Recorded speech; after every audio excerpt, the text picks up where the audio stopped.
त्यसै गरी आज चाहिँ म धोको बोकेर आँप लिनको सट्टा मकै लिन गइरहेको छु है गाइस। आँप मात्र कति खाने हो, मकै पनि खानुपर्छ नि त हो। त्यही भएर म चाहिँ आजको दिनमा चाहिँ मकै बोकेको भ्लग बनाउने छु गाइस। खतरनाक हुनेवाला छ बाटो, डेन्जरस है गाइस। बाटो चाहिँ ओभर खुङ्गार छ। यस्तोमा लडियो भने चाहिँ अहिले म बारीसँग हुनुपर्छ, एकदमको बारी लाएर थाक लाएर खतरा हुन्छ गाइस। तपाईँहरूकोतिर कस्तो छ मकै भन्नु होला, गाउँ घरतिर बस्नुहुने दाजुभाइ तथा दिदीबहिनीहरू। ढुङ्गाहरू खतरा छ त्यहाँ, चढ्यो भने फेरि मान्छेको हटिया यहीँनिर खतम। दुनियाँ भुला के सबसे जुडाए, ढुङ्गा चाहिँ यहाँ खतरा गाइस गुजुन्दिरहेछ है। उतातिर नि भिर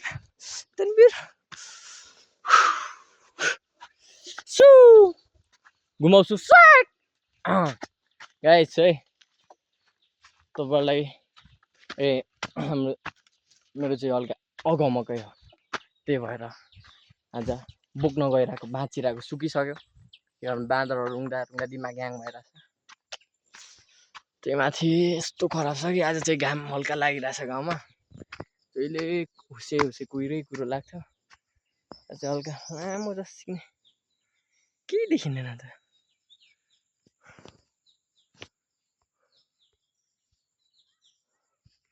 फुल भएर रहेछ। तिम्रो मेटाइदेऊ न, तिम्रो आँखाको रङ हेर्न मन छ। पार्क डेन्जर छ नि गाइस फेरि।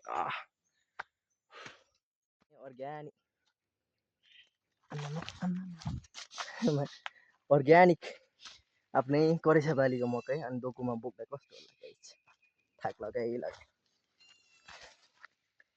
है। खतरनाक छ है गाइस, मा कसम यो बोकाइले त जिन्दगीभर नलाउ मकै जस्तो पनि लाग्छ कि। तर कुखुराहरूलाई चारो के दिने, अन्ना बिना हुँदैन भन्छ गाउँघरमा। त्यही भएर गर्नुपर्छ दुःख। यो चाहिँ अगुवा हो गाइस। अहिले कति छिटो मकै बाँचाएको भनेर नभन्नु होला, यो चाहिँ धेरै पहिला हालेको मकै हो, अगाडि हालेको हो, धेरै अगाडि, सबसे अगाडि। त्यही भएर अहिले बोक्नु परिरहेको छ अगाडि, नत्र त भन्दा एक ठ्याक ढलियो।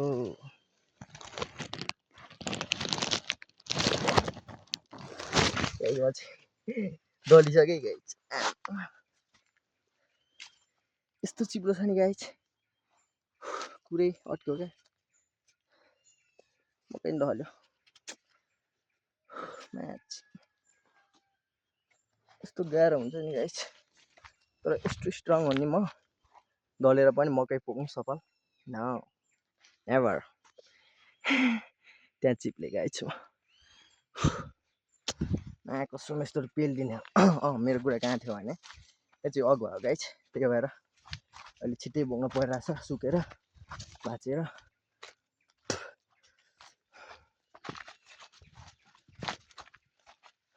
हाम्रो गाउँमा अहिले यता गाउँमा चाहिँ भर्खर धान निस्किरहेछ, भर्खर काँचो खाने बेला भएको छ है गाइस। यो चाहिँ टाढा हो, अलिक माथि एउटा अगुवा लगाएको गाइस। मैं क्या गरौँ, यस्तो बाटोमा हिँड्नुपर्छ गाइस। अझै लड्छु होला म्याच। लडेँ गाइस, म गफैन नि, साँच्चीकै लडेँ।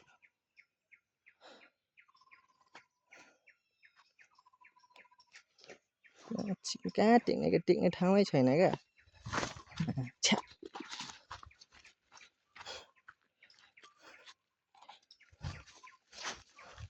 गब्लोस लाग्छ गाइस, साँच्चीकै लडेको है म चाहिँ, रियल्ली फिक्स क्या फिक्स।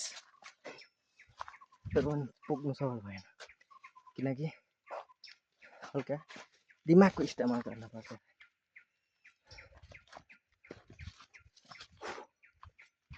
मान्छे कस्तो भिडमा हिँडेर चाहिँ के हुँदैन, म जहाँ थाहा इस्तेमाल गरेर के हुन्छु गाइस। हाम्रो पानी, हाम्रो खाने पानी पनि यहीँ पाइपै गाइस, बिमार लडिरहेको। पसिना तपाईँहरूले देख्दै हुनुहुन्छ होला नि गाइस। मजाले बोल्न पाइरहेको छैन है, घाँटी यहाँ च्यापिरहेछ भारी। म अहिले बोल्छु।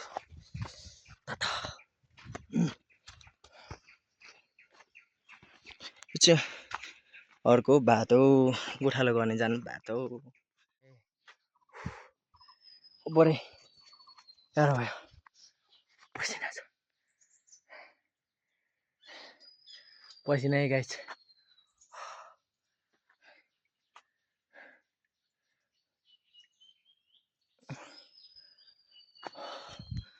मैले बारी त्यहाँ बिसाइरहेको छु। यहाँ चाहिँ हाम्रो खोला हो, कुवा। पहिले पानी पर टाढाबाट नआउँदाखेरि यहाँ भर नहुन्थ्यो क्या पहिले बच्चामा। खोला हो, हल्का सफा गरेको छैन अहिले चाहिँ। अहिले यो पानी एक घरले मात्रै पिउँछ, हामी नभएको बेला लिन आउँछौँ यहाँ। गरम पानी नआएको बेला करङ प्लस भएपछि यस्तो हुन्छ है गाइस। म चाहिँ यहाँ पानी पिउन आइरहेको छु।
फाइराखे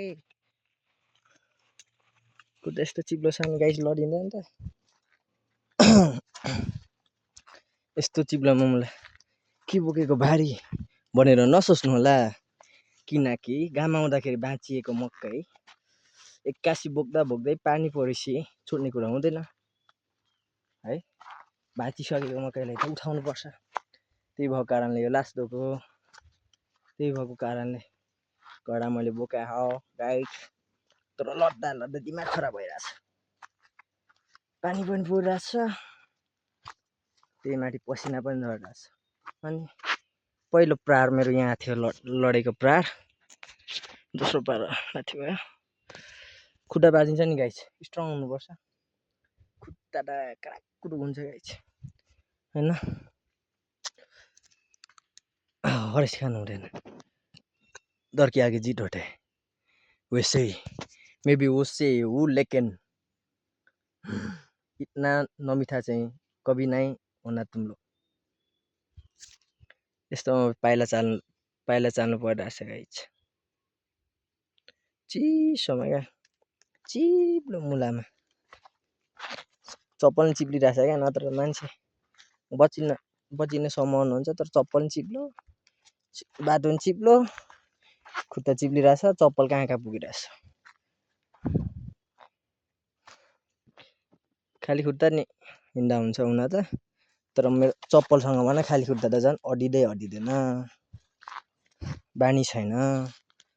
त्यही भएको कारणले गर्दा लड्दै हिँड्नु परिरहेछ गाइस।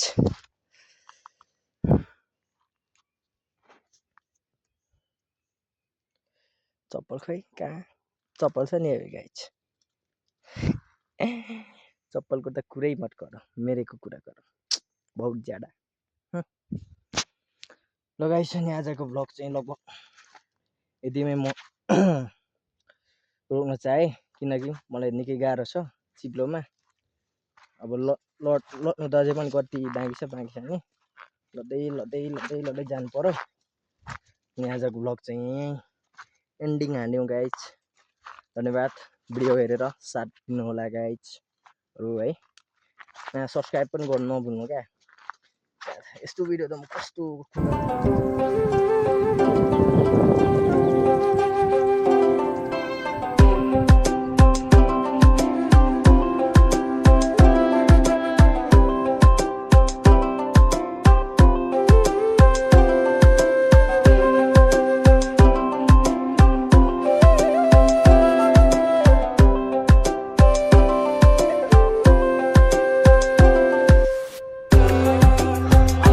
त्यस्तै छ गाइज के गर्नु र गाउँघरमा जन्मिन नि दुःखै छ खराबै छ यस्तोमा जमाना चाहिँ हल्का गाह्रो हुन्छ क्या यहाँ अब कहाँ जमाना हान्ने क्या ठाउँै हुँदैन प्यात्त खसिन्छ लडिन्छ क्या आज फिक्स लड्नेवाला छु है गाइज म कहाँ जमाने हान्ने यति पालि चाहिँ चिप्लो छ त्यहाँ नम्ने चिप्लो छ त्यहाँनिर चिप्लो छ अब हान्नु पर्ने मैले यहाँ साइडमा यो पाराको भारी बोकेर यस्तो ठाउँमा जमान्नुपर्छ के गाइज यस्तोमा चाहिँ हल्का अप्ठ्यारो हुन्छ है गाइज हल्का लड्ने सम्भावना ज्यादा हुन्छ तर स्ट्रङ हुनुपर्छ राईको छोरो नि त फेरि खतरा हुनुपर्छ सुन्नुहोस् है गाइज यस्तोमा है अब यहाँ एउटा टेङ्गे छ भने एउटा तल क्या हो त्यहाँ तल यस्तोमा त नर्मलै हो हल्का खतरा हुनुपर्छ गाइज स्ट्रङ चाहिँ अवश्य क्या पसिनाको त कुरै नगरौँ गाइज पसिनाको त पर्वै छैन भनौँ न खतरा पसिना त भइहाल्छ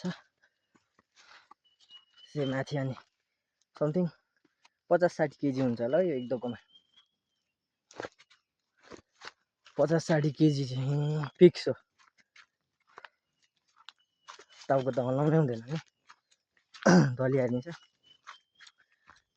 यसरी हिँड्नुपर्छ क्या गाइस खतरा छ बोक्दा के होला क्या सुन्न खै त्यो त हल्का टाढै छ क्या गाउँभन्दा नबोक्दा पसिना यस्तो छ जब बारीसँग अहिले हेर्नु के हाल होता है गाइस जङ्गल चाहिँ ठुलो छ हाम्रो मकै बारीमा चाहिँ जङ्गल खतरनाक छ सानो यस्तो जङ्गल छ यो चाहिँ यहाँदेखि हल्का उकालो तर सिधी जस्तै हो सिधी छ गाइस टक्क तर के हुन्छ भने गाइस यस्तोमा लड्नु चाहिँ झन् रिक्स खुङ्गार हुन्छ है धेरै डरमर हुन्छ किनकि यस्तोमा लड्यो भने मरिन्छ त्यहाँ कुवा पनि छ गाइस पानी खाने कुवा यस्तोमा लड्यो भने चाहिँ के हुन्छ भने टाउको गयो हातखुट्टा बाँच्न सक्छ त्यही भएर गाइस गाह्रो छ कसम अघि म प्याट लडेँ नि थाहा छ तपाईँलाई कि थाहा छैन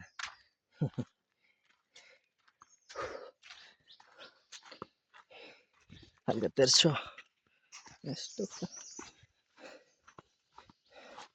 यस्तोमा दौडिन सक्छु म यहाँदेखि स्वाट उकालो त्यसपछि लगभग घर पुग्छ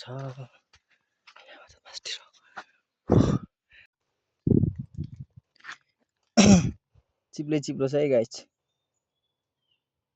चिप्लोमा हिँडिराख्नुपर्छ क्या दौड़ने से क्या फायदा है गाइस दौड़ने से कुछ नहीं फायदा होगा साले गुडाम पुग्न आँट्यो चप्पल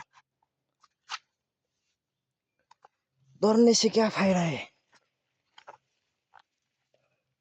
हार के आगे जीत होते हैं साला 20 चोटि जति लडिसकियो केही फरक पर्दैन अब त लड्दा नि नप्रब्लम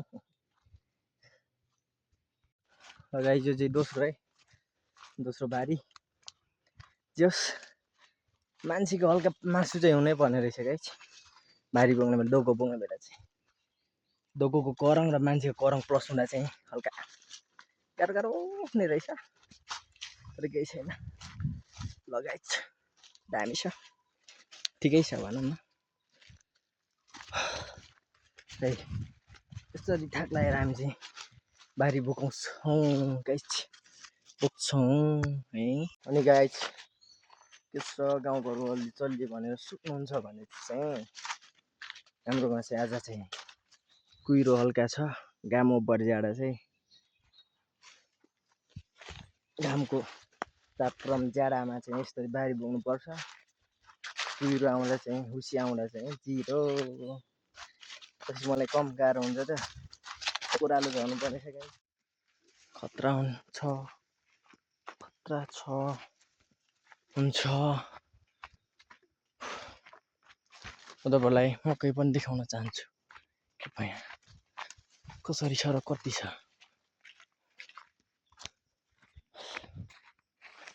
सी जग्गा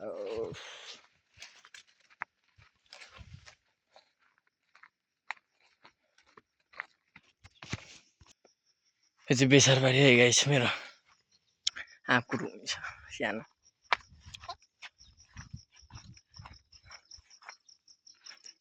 सब बेसार हो गाइस चाहिँ मकै बारी फाइनली मकै बारी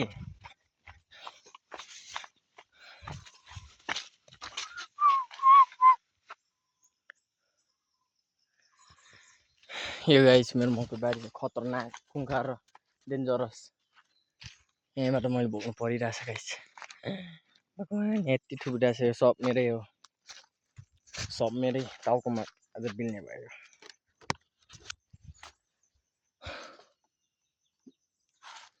भाइ लगाइदिनु नि बाउ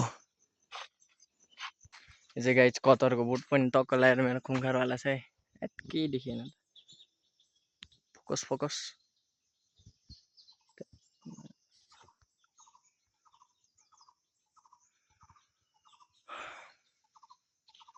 गाह्रो छ